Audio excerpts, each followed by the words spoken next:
Hello everyone. Our next point is changing consumer attitudes. It is easier to change belief rather than desire benefits.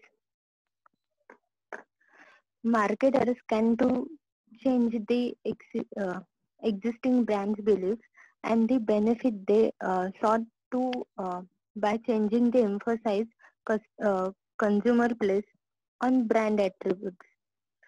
For example, the manufacturers who manufacture detergent powder may produce a brand which the consumer may consider to be harsh on hands, having strong odor but helps to remove stain from clothes. Although most of the consumers may put more emphasis on the benefit of mild as well as effect stain removing detergent. Hence, the manufacturer will try to convince the consumer through advertisement where more focus is on the stain removing ability along with additional information to convey the message that the detergent is not harsh on hands. By conducting this marketing strategy, the marketers create an impact that will bring about a change in brand belief within the consumer existing value structure. आता ह्याच्यामध्ये जे example दिलंय की belief जे आहे तर ते change करणं सोपं आहे इन्स्टेड ऑफ डिझायर. आता कपड्यावरचे जे स्टेन्स आहेत तर ते रिमूव्ह करणं गरजेचंच आहे. मग त्याच्यासाठी जो सोप किंवा जे डिटर्जंट पावडर असेल किंवा लिक्विड्स असतील तर ते यूज केल्यामुळे त्याच्या हात जे आहेत तर ते रफ होतात किंवा हाताची स्किन जी आहे तर ती रफ होते. तर असा जो समज आहे तर तो पहिला समज दूर केला पाहिजे म्हणजे ऍडव्हर्टाइजमेंट मधून. की आता बऱ्याच ऍडव्हर्टाइजमेंट ज्या आहेत तर त्या स्टेन रिमूव्ह कसा करतात त्याची ऍड तर करतात त्यांच्या प्रोडक्टची. प्लस हाताला पण त्याच्यामुळे काही त्रास होत नाही अशी पण ऍडव्हर्टाइजमेंट करतात. ठीक आहे. नेक्स्ट आहे it is easier to change brand beliefs than brand attitudes. According to the marketers, it is easier to change belief as advertising communicates about the attributes of the brand. People did not have a favorable attitude about the performance of Karnataka State Road Transport Corporation. However, to change people's brand belief towards it, KSRTC succeeded by introducing several changes like they increased the strength of its luxury fleet, introducing electronic ticket machine, improve operational efficiency. These efforts help in bringing about 20% increase in the revenue as many consumers shifted from private operators to KSRTC. आता it is easier to change brand belief rather than brand attitude. की याच्यामध्ये brand बद्दलचं जे perception आहे किंवा त्याचे belief जे आहेत तर ते चेंज करणं सोपं आहे instead of brand attitude. Attitude मध्ये मग बाकीच्या गोष्टी त्याच्यामध्ये कन्सिडर करू शकतात किंवा ट्रान्सपोर्टेशन वे असेल तर जर KSRTCचं एक्झाम्पल कन्सिडर केलं तर त्यांच्या ट्रान्सपोर्टेशन सिस्टीमवर जास्त बिलीफ नव्हता कस्टमर्सचा. त्याच्यापेक्षा प्रायव्हेट जे ट्रान्सपोर्टेशन वे आहेत तर ते यूज केले जात होते. तर मग त्यांनी काय केलं की त्यांच्या सिस्टीम मध्ये त्यांच्या टेक्नॉलॉजी मध्ये अपग्रेडेशन केलं की इलेक्ट्रॉनिक तिकीट मशीन जे आहे तर ते इंट्रोड्यूस केलं. त्याच्यानंतर ऑपरेशनल इफिशियन्सी मध्ये टाइम मॅनेजमेंट जे आहे की टाइम टेबल सेट केलेलं असतं की कुठली बस किती वाजता कुठे येईल. त्याच्यानंतर जे स्ट्रक्चर आहे बसेसचं तर ते चेंज केलं गेलं. त्याच्यात काही लक्झरी फीचर्स ऍड केले गेले, लाईक सिटिंग अरेंजमेंट असेल, तर तर असे चेंजेस केले आणि त्याच्यामुळे 20% रेव्हेन्यू मध्ये इन्क्रीज त्यांना बघायला मिळाला. तर हे एक्झाम्पल आहे ह्याचं. नेक्स्ट आहे, in case of hedonic product, attitudes are the more relevant strategic vehicle for a change. When the consumers induce in purchasing products based on their emotion or fantasy, they rely more on attitudes as compared to belief. Initially, people had the attitude that if the product is well maintained, then it will last for a lifetime. In the current scenario, a large per capita income, easy credit, falling interest rates, exposure to new markets and products, media, etc. have changed the attitude of the consumer. Now, products are not purchased for its utility value only. Actually, the additional features are inducing change in the attitude of the consumer, even if it is hedonic, that is pleasure giving products. त्याच्यामध्ये प्रोडक्टची जी quality आहे किंवा quantity आहे, तर त्याच्यामध्ये किंवा त्याची service provide करण्यामध्ये पण चेंजेस होत आहेत. आणि कस्टमरचा ॲटिट्यूड चेंज होतोय कारण क्रेडिबिलिटी इन्क्रीज होते, पर कॅपिटा इन्कम जे ते इन्क्रीज होत आहे, इंटरेस्ट रेट जे आहेत तर ते डिक्रीज होत आहेत. तर त्याच्यामुळे लक्झरी प्रोडक्ट्स आहेत, लाईक कार्स असतील किंवा मोबाईल फोन सुद्धा आता आयफोन यूज केले जातात किंवा मॅक आहे. तर ह्या गोष्टींसाठी आता प्रेफरन्स जो आहे तर तो चेंज होतोय कस्टमरचा. नेक्स्ट आहे, it is easier to change attitudes when there is low level of involvement with the product. When a consumer is having a high level of involvement with the product, then he will agree to the messages only if the messages comply with their beliefs.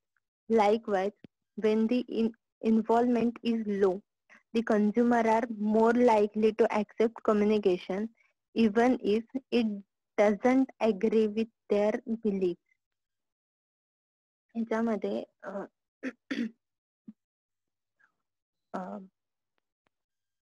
Low involvement product जे आहेत, म्हणजे त्याच्यामध्ये जास्त customization करायची गरज नाहीये किंवा अगदी FMCG मधले कन्सिडर करायचे झाले तर सॉल्ट किंवा शुगर असेल, तर हे लो इन्व्हॉल्वमेंट प्रोडक्ट आहेत की एखाद्या ब्रँडचे नाही मिळाले तर दुसऱ्या ब्रँडचे पण घेऊन येतो, पण ती नीड जी आहे तर ती सॅटिस्फाय करतो. मग ह्याच्यामध्ये जास्त ॲटिट्यूड जो आहे तर तो इझिली स्विच होतो की हे अवेलेबल नाहीये तर दुसरं द्या, ठीक आहे. किंवा अजून सेम कन्सिडर करायचं झालं तर नेहमीचा भाजीवाला असेल किंवा ग्रोसरी शॉप मधून ज्या परचेस करतो, तर ते दुकान बंद असेल तर लगेच तो पर्सनचा ॲटिट्यूड काय होतो की त्याला त्याची नीड तर फुलफिल करायची. नेहमीचं शॉप ओपन नाहीये, तो पुढच्या शॉप मध्ये जातो, परचेस करतो आणि त्याच्या नीड फुलफिल करतो. नेक्स्ट आहे, weak attitudes are easier to change than strong ones. Marketers will find it easier to change and establish new association with the brand. When the consumers do not have strong brand attitude, every woman would like to look young and get noticed. So the marketer have understood this and have tried to please them by creating women-oriented programs. आता weak attitudes जे आहेत purchasing मधले, तर ते easily change करता येतात किंवा त्या कन्झ्युमर्सला इझिली अट्रॅक्ट करता येतं instead of strong attitude persons जे आहेत त्यांच्यापेक्षा. तर जनरल आहे की प्रत्येक लेडी जी आहे तर तिला यंगर लुक हवा असतो आणि सगळ्यांनी नोटीस करावं किंवा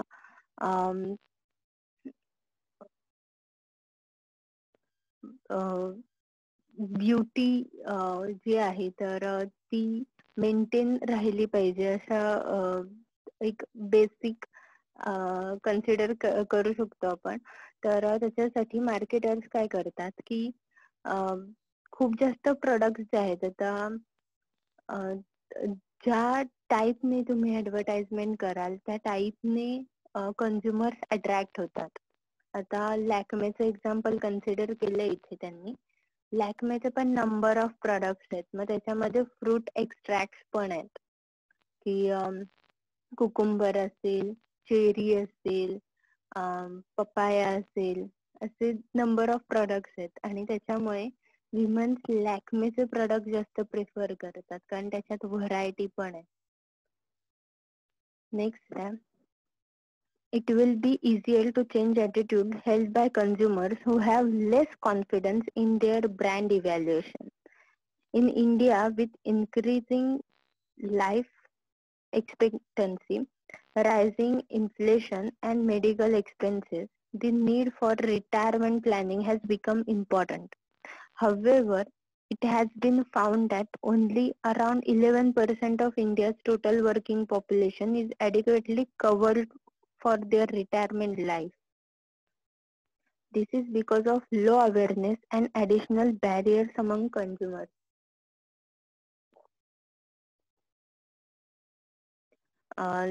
लेस कॉन्फिडन्स पर्चेसिंग डिसिजन मधला किंवा ब्रँड इव्हॅल्युएशन मधला जो आहे तर त्याच्यामध्ये अवेअरनेस प्रोग्राम थ्रू असेल किंवा ऍडव्हर्टाइजमेंट आहे, इन्फॉर्मेशन आहेत, डेमो आहेत, तर त्याच्या थ्रू ह्या कन्झ्युमर्सना अट्रॅक्ट करता येऊ शकतात. तर ह्याच्यामध्ये त्यांनी इन्शुरन्सचं एक्झाम्पल दिलं, रिटायरमेंट प्लॅनचा.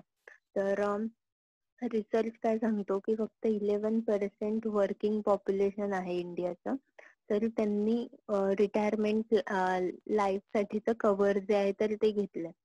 बाकीच्या लोकांना ह्याच्याबद्दल अवेअरनेस कमी आहे किंवा त्याची गरज त्यांना जास्त वाटत नाही.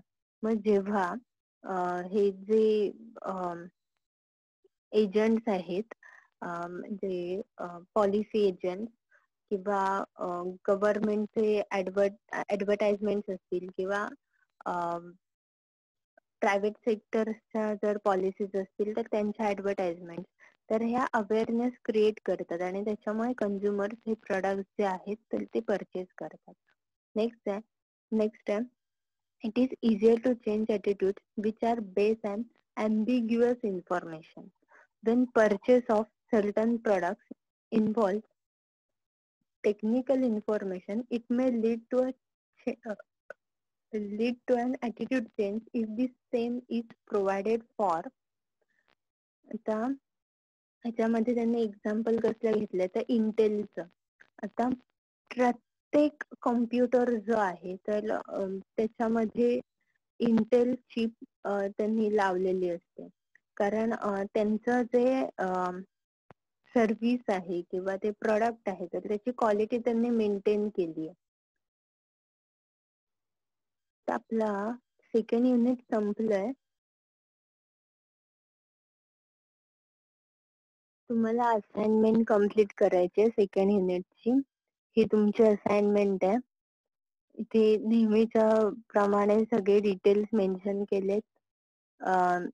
मेल आय डी दिलाय, त्याच्यामध्ये तुमचा क्लास, त्याच्यानंतर सब्जेक्ट नेम आणि तुमचं नाव असं टाकून सबमिट करायचंय. परवा तुम्हाला सबमिट करायची आहे ही असाइनमेंट. ठीक आहे. नेक्स्ट टॉपिक कडे जाऊया आपण, थर्ड युनिट कडे.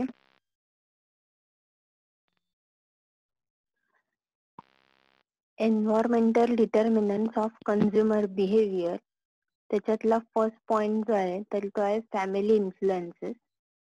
नेक्स्ट आहे family life cycle, then social class and influences, then group dynamics and consumer preference group and cultural influences. So first point बघूया, definition of family. Family is a group of two or more persons related by blood, marriage, or adoption and residing together and as an household. आता definition मध्ये त्यांनी काय mention केलंय की दोन किंवा दोन पेक्षा जास्त माणसं ब्लड रिलेशनमुळे किंवा मॅरेजमुळे किंवा अडॉप्टेशनमुळे एकत्र राहत असतील अंडर सेम रूफ, तर त्याला आपण फॅमिली कन्सिडर करू शकतो. Meaning of family. Family means when two or more people live together and are related to each other by blood, marriage or adoption. जे डेफिनेशन मध्ये मेन्शन केलंय. There are three types of family. First one is a nuclear family. Nuclear family comprises of husband, wife and children who live together. They have a separate and independent house. आता nuclear फॅमिलीचं example आपण बघतो की जी बाहेर गावी राहणारी किंवा job साठी बाहेर असणारी जी मुलं आहेत तर ते न्यूक्लिअर फॅमिलीत झाल्या त्या की गावाकडे घर असतं आणि त्यांना जॉब साठी तिकडे शिफ्ट व्हायला लागलेलं असतं. मग पुणे असेल, मुंबई असेल, अजून कुठल्या सिटी मध्ये असेल तर तिथे ते हजबंड वाईफ आणि त्यांचे जे चिल्ड्रन असेल तर ते, तर ही झाली न्यूक्लिअर फॅमिली. नंतर एक्सटेंडेड फॅमिली मध्ये, extended family consistence of husband, wife, children, and at least one or two relatives residing with them. It may also have more than one couple. For instance, two sons staying with their family and parents. Extended family मध्ये आता same घरामध्ये married असलेल्या म्हणजे parents आणि married असलेला मुलगा, तर म्हणजे दोन कपल्स झाले ना हे. तर ह्या एक्सटेंडेड फॅमिलीज आहेत की त्या एका घरामध्ये राहत असतात, तर त्याला एक्सटेंडेड फॅमिली कन्सिडर केल्या. किंवा रिलेटिव्ह जर असतील की ग्रँड पॅरेंट्स आहेत, मग त्याच्यात मॅटर्नल पॅरेंट्स सुद्धा जर इन्क्लूड केले तर ती एक्सटेंडेड फॅमिली असेल. किंवा अडॉप्टेशन असेल किंवा आपण पेइंग गेस्ट पण कन्सिडर करू शकतो एक्सटेंडेड फॅमिली मध्ये. नेक्स्ट आहे joint family. Joint family is a very old concept in India since decades. In this case, minimum 3 generations stay together under the same roof. The head of the family is the oldest male member whose decisions are followed by all other members. The ownership of property is common. All the male and female members of the family have share in property. The joint family मध्ये जसं extended family मध्ये आपण parents आणि kids जे आहेत म्हणजे after marriage सुद्धा ते एकत्र राहत असतील तर ते एक्सटेंडेड फॅमिली कन्सिडर करतो. कारण जॉईंट फॅमिली मध्ये 3 जनरेशन्स लागतात एका सेम घरामध्ये किंवा अंडर सेम रूफ राहणारे. आणि त्याच्यामध्ये नंबर ऑफ मेंबर्स असतात, मेल फिमेल, आणि त्यांचा त्या प्रॉपर्टीवर राईट असतो. जॉईंट फॅमिलीचं सर्टिफिकेट पण प्रोव्हाइड करतात आणि त्यांना पण बरेच एक्झम्पशन्स आहेत किंवा बऱ्याच फॅसिलिटीज प्रोव्हाइड केल्या जातात जॉईंट फॅमिलीला. नेक्स्ट आहे family influences on buyer behavior. Family is the most influencing factor for a person. Family builds an environment of socialization where person shapes his personality and acquires value. Family members uses share their views, opinions on present buying pattern and future purchases. Hence, family members play a crucial role in influencing an individual's buying behavior. Family जर consider केली तर आपण FHS मध्ये पण बघितलंय की सगळ्यात जास्त इन्फ्लुएन्स जो असतो तर तो असतो फॅमिलीचा. की लहानपणापासून लहान मूल जे आहे तर ते ऑब्झर्व करत असतं त्याच्या पॅरेंट्सना, त्याचे फॅमिलीची लाईफस्टाईल काय आहे, त्यांची व्हॅल्यूज काय आहेत, बिलीफ काय आहेत, त्याच्यानंतर त्याचे सिबलिंग्स जे आहेत किंवा ग्रँड पॅरेंट्स जे आहेत तर ते कसे वागतायत, काय सांगतायत, त्यांचे परचेसिंग बिहेवियर काय आहे. तर हा खूप इम्पॉर्टंट रोल प्ले करतो त्यांच्या बाईंग डिसिजन मध्ये. An individual may take the opinion of his family member before purchasing a product. In the case of family members are encourage him to buy the product, or they may recommend him some other products, or may discourage him to purchase it. आता ह्याच्यामध्ये जे मोठे products आहेत, म्हणजे bike घ्यायची असेल, car घ्यायची असेल किंवा एखादा फ्लॅट बुक करायचा असेल किंवा अजून एखादी प्रॉपर्टी असेल तर ह्याच्यामध्ये फॅमिलीला इन्क्लूड केलं जातं. पण त्याच्यात दोन गोष्टी असतात की एकतर एनकरेज करत असते फॅमिली की इन्व्हेस्टमेंट डिसिजन्स असतील किंवा व्हेकल साठी की परचेस केलं गेलं पाहिजे, नाहीतर दुसरं असतं दुसरी बाजू आहे की डिस्करेज करत असते आणि म्हणून त्यांना इन्क्लूड केलं जातं की ते इम्पॉर्टंट का आहे, परचेस का केलं पाहिजे. नंतर family of an individual comprises of parents, siblings, spouse, children, grandparents, relatives like uncle, aunts, cousins, etc. An individual learns culture from his parents. An individual's buying habit and lifestyle depends upon his family members whom he observes since childhood. आता buying behaviour affect कसं होतं की saving pattern जो आहे तर त्या फॅमिलीचं saving pattern कसं आहे किंवा त्यांची लाईफस्टाईल कशी आहे. तर सेव्हिंग पॅटर्न जर खूप जास्त असेल तर ते जो त्या फॅमिली मधल्या किड्स जे आहेत तर त्यांचा पॅटर्न जो आहे, बाईंग बिहेवियर जे आहे तर ते सेम असणार आहे की ते प्राइजेस जे आहेत तर ते चेक करणार, क्वालिटी चेक करणार आणि मग बाईंग डिसिजन घेणार. तेच जर सेव्हिंग पॅटर्नचा विचार न करता क्विक डिसिजन्स असतील किंवा आपण उधळपट्टी म्हणू शकतो किंवा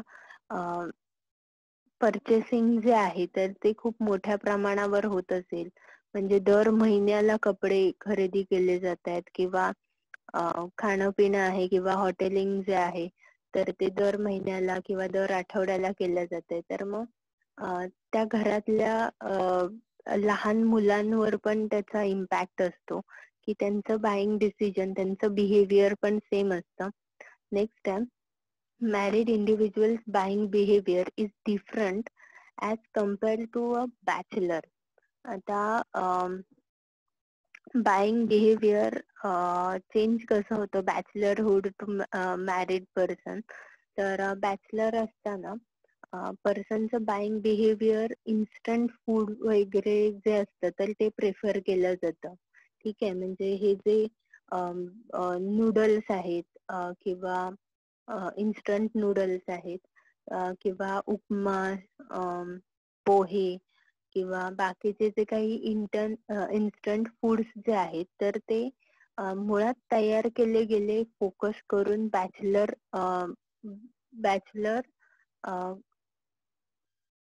पर्सन्स साठी, की त्यांना पटापट ते फूड बनवता आलं पाहिजे. आणि मॅरिडचा विचार करायला गेलं तर त्यांचे सेव्हिंग पॅटर्न जास्त असतात, त्यांच्यावर रिस्पॉन्सिबिलिटीज जास्त येतात. त्याच्यामुळे इन्स्टंट फूड प्रेफर करण्यापेक्षा मग पूर्ण भाजी असेल किंवा ग्रोसरीज असतील तर ते परचेस करून मग ते फूड प्रिपेअर करत असतात, की जेणेकरून त्यांचे पैसे वाचतील आणि मग बाकीचे त्यांचे इन्व्हेस्टमेंट मध्ये पण बॅचलर असताना पर्सन तितक्या इन्व्हेस्टमेंट करत नाही किंवा सेव्हिंग पॅटर्न पण खूप नसतो. ते मॅरिड पर्सनचा सेव्हिंग पॅटर्न किंवा इन्व्हेस्टमेंट जे आहेत तर त्या खूप जास्त असतात. नेक्स्ट आहे buying behaviour of men and woman also differs. For instance, men would take interest to purchase bikes, cars, gadgets, etc. Where women would like to interest to purchase products like perfume, dresses, cosmetics, etc. आता gender wise buying behaviour जे आहे तर ते change होतं. तुम्ही तुमच्या घरात पण जर बघितलं की तुमच्या पॅरेंट्सनी तुमच्या बहिणीला आणि तुम्हाला किंवा तुमच्या भावाला आणि तुम्हाला पैसे दिले असतील, म्हणजे बहीण भावांना सेम पैसे दिले, तर त्याच्यामध्ये त्यांचे परचेसिंग डिसिजन किंवा परचेसिंग बिहेवियर जे आहे तर ते वेगळं असतं. की भावाला बाईक किंवा बाकीचे काही गॅजेट्स असतील तर ते परचेस करायचे असतात किंवा मोबाईल फोन असतील. आणि तेच जर विमन बिहेवियर बघितलं तर त्या ड्रेस असतील, कॉस्मेटिक असेल, पर्स असतील, तर हे प्रोडक्ट्स परचेस करतात. नेक्स्ट आहे the buying behaviour of a family with children as compared to family without children will greatly differ. आता जे ऑर्फन चिल्ड्रन आहेत तर त्यांचं बाईंग बिहेवियर कम्प्लिटली वेगळं असतं जे फॅमिलीमध्ये अपब्रिंगिंग झालेल्या चिल्ड्रनपेक्षा. कारण एकतर त्यांच्यावर म्हणजे फॅमिलीचा खूप इन्फ्लुएन्स असतो बाईंग बिहेवियरवर. तीच फॅमिली त्यांच्याकडे नसते, त्याच्यामुळे कुठले प्रोडक्ट परचेस करायचे किंवा त्याची प्राइस असेल, त्याची क्वालिटी असेल, तर ह्या बऱ्याच गोष्टी ज्या आहेत तर त्यांच्यामध्ये खूप डिफरन्स दिसून येतो. नेक्स्ट आहे an individual with children will spend a huge amount in purchasing chocolates, video games, toys, baby food, etc. An individual is married or unmarried impact his buying patterns. For instance, a bachelor will not buy baby products, but once he gets married and has a child, he will purchase it. आता ह्याच्यामध्ये चिल्ड्रनचं buying behaviour बघितलं किंवा ज्या फॅमिलीमध्ये children's आहेत तर chocolates, video games, toys, baby food हे त्यांचं बाईंग बिहेवियर किंवा प्रोडक्ट्स असतात परचेसिंग साठी. आणि दुसरं बॅचलर आणि मॅरिड मध्ये बघितलं तर मगाशी जसं आपण इन्व्हेस्टमेंट आणि सेव्हिंग पॅटर्नचं एक्झाम्पल बघितलं, तर तसं याच्यामध्ये आता बॅचलर पर्सन जो आहे तर तो बेबी प्रोडक्ट्स यूज नाही करणार किंवा परचेस नाही करणार. तर त्याच्यामुळे लग्नानंतर जेव्हा त्यांना बेबी होतं तर तेव्हा त्यांना ते बेबी प्रोडक्ट्स जे आहेत तर ते परचेस करायची गरज लागेल. तर अशा पद्धतीने बाईंग पॅटर्न्स जे आहेत किंवा परचेसिंग बिहेवियर जे आहे तर ते चेंज होत असतं. तर नेक्स्ट जे आहे तर ते आहे फंक्शन्स ऑफ फॅमिली. ते आपण नेक्स्ट लेक्चरला बघूया. मला असाइनमेंट सबमिट करा सगळ्यांनी, ठीक आहे.